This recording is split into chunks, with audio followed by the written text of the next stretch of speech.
হিন্দু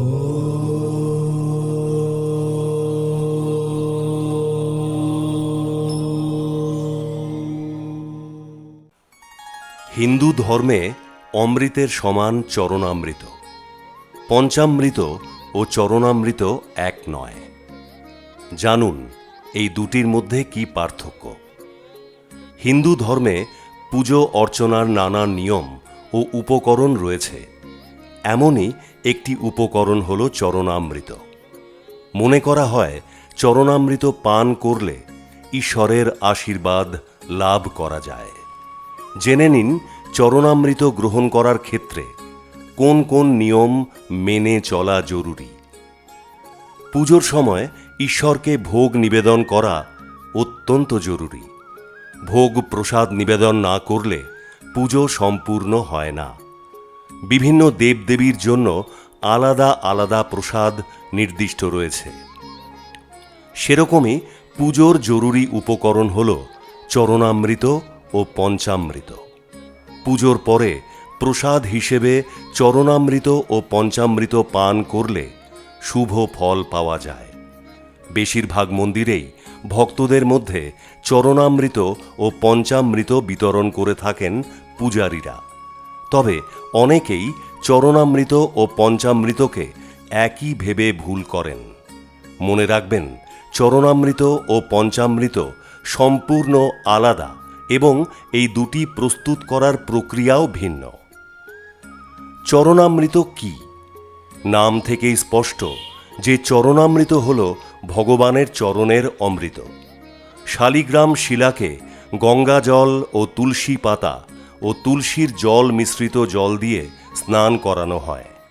শালিগ্রাম শিলা হল ভগবান শ্রী বিষ্ণুর আরেক রূপ।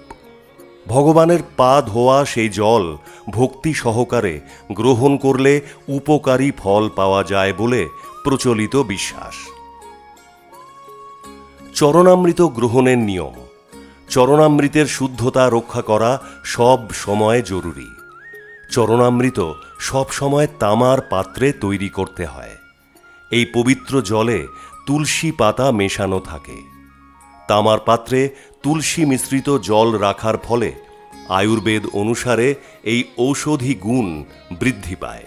তাই চরণামৃত খাওয়া স্বাস্থ্যের জন্য অত্যন্ত উপকারী বলে মনে করা হয়।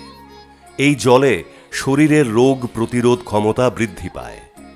চরণামৃত সব সময় ডান হাত দিয়ে গ্রহণ করতে হয়। পঞ্চামৃত কি? পঞ্চামৃতের মধ্যে 5টি উপাদান মিশ্রিত থাকে।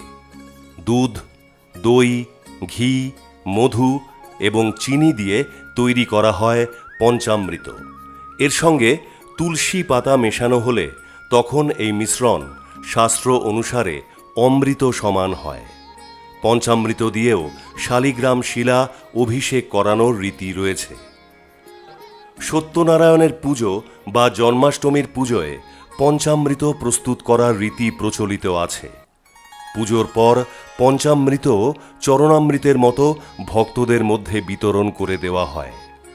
পঞ্চামৃতের 5টি উপাদানই স্বাস্থ্যের জন্য অত্যন্ত উপকারী। দুধ, দই, ঘি, মধু ও চিনি, এই 5 সামগ্রীর মধ্যে রয়েছে ক্যালসিয়াম, প্রোটিন, কার্বোহাইড্রেট, ফ্যাট, ভিটামিনের মতো স্বাস্থ্যকর উপাদান। এই সমস্ত খাদ্যগুণ আমাদের স্বাস্থ্যের জন্য উপকারী। তাই আয়ুর্বেদ মতে পঞ্চামৃত শরীরের রোগ প্রতিরোধ ক্ষমতার বৃদ্ধি ঘটায়। এর নিয়মিত ব্যবহারে শরীরের দুর্বলতা দূর হয় ও চেহারায় ঔজ্জ্বল্য আসে।